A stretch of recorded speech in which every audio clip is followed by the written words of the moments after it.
கர்த்தருடைய பரிசுத்தமுள்ள நாமத்திற்கு மகிமை உண்டாவதாக. கர்த்தர் தாமே உங்களை ஆசீர்வதிப்பாராக. ஆதியிலே தேவன் வானத்தையும் பூமியை சிருஷ்டித்தார். பூமியானது ஒழுங்கின்மையும் பெருமையுமாயிருந்தது. ஜலத்தின் மேல் ஆவியானவர் அசைவாடி கொண்டிருந்தார் என்று நாம் பார்க்கிறோம். பிறகு அதுக்கடுத்து தேவன் வெளிச்சம் உண்டாக கடவுள் என்று சொன்னார். வெளிச்சம் உண்டாயிற்று. கர்த்தருக்கு ஸ்தோத்திரம். அதன் பிரகாரம் பூமியில் பயிர்களை உண்டாக்கினார், புல்பூண்டுகளை உண்டாக்கினார். கனிதரும் விருட்சங்களும் மரங்களும் இவைகள்லாம் உண்டாக்கி 6வது நாளிலே மனுஷனை உண்டாக்கி மனுஷனை மணினாலே உருவாக்கி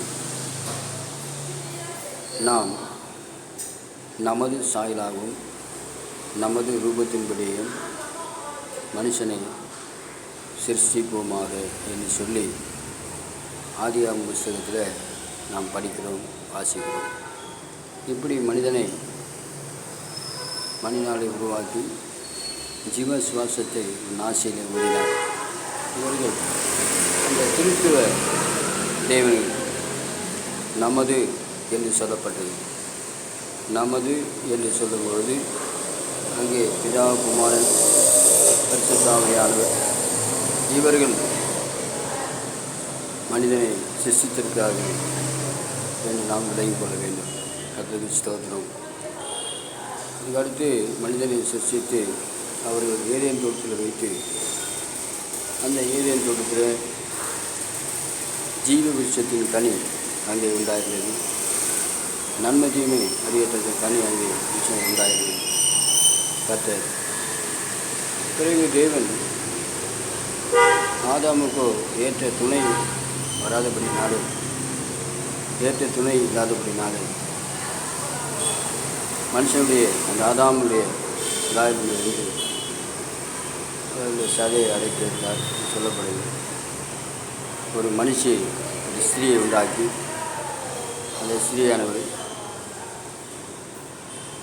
ஆதாம் இடத்தில் விட்டார். ஆதாம் அவளுக்கு ஏவாள் என்று பெயரிட்டான். இப்படி இந்த ஏதேன் தோட்டத்தில் ஆதாம் ஏவாள் பல வருஷங்கள், பல நூற்றாண்டுகள் கூட சொல்லலாம், எவ்வளோன்னு தெரியல.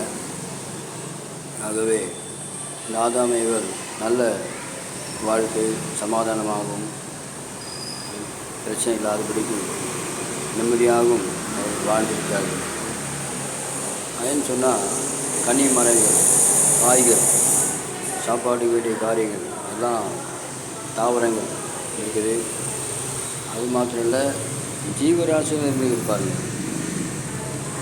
ஜீவராசிகள் இருக்குது. ஆடுகள், மாடுகள், ஒட்டங்கள், கழுதைகள், குதிரைகள் இருக்கும். ஸ்தோத்திரம். அது ஒரு பரலோகம் மூல நிம்மதியான வாழ்க்கை. இதன் பிறகு அவர்கள் ட்ரெஸ்ஸு இல்லாமல் கூட இருந்திருக்காங்க. ஆதாமே இருக்கும். அதுக்கு முன்னாடி ஒரு காரியம், அவர்கள் பாவம் செய்யாதபடி முன்பாக அவர்கள் காரியம் அப்படி ஒரு நிம்மதியும் சமாதானமாக இவர்கள் வாழ்ந்திருக்கார்கள். அந்த ஏதேன் தோட்ட உறவு என்று சொல்லப்பட்டிருக்கு. இந்த சூழ்நிலையில் தேவனாகிய கர்த்தர் மாலை சாயங்கால வேளையிலே அந்த குளிர்ச்சியான வேளையிலே தேவனாகிய கர்த்தர் ஆதாமையோடு சந்தித்திருக்கிறார். அவர்களோடு அவர் பேசியிருக்கிறார். மனுஷன் தேவனோடு உறவாடி கொண்டிருக்கிறார். அப்போல்லாம் கஷ்டம்னா என்னானே தெரியாது.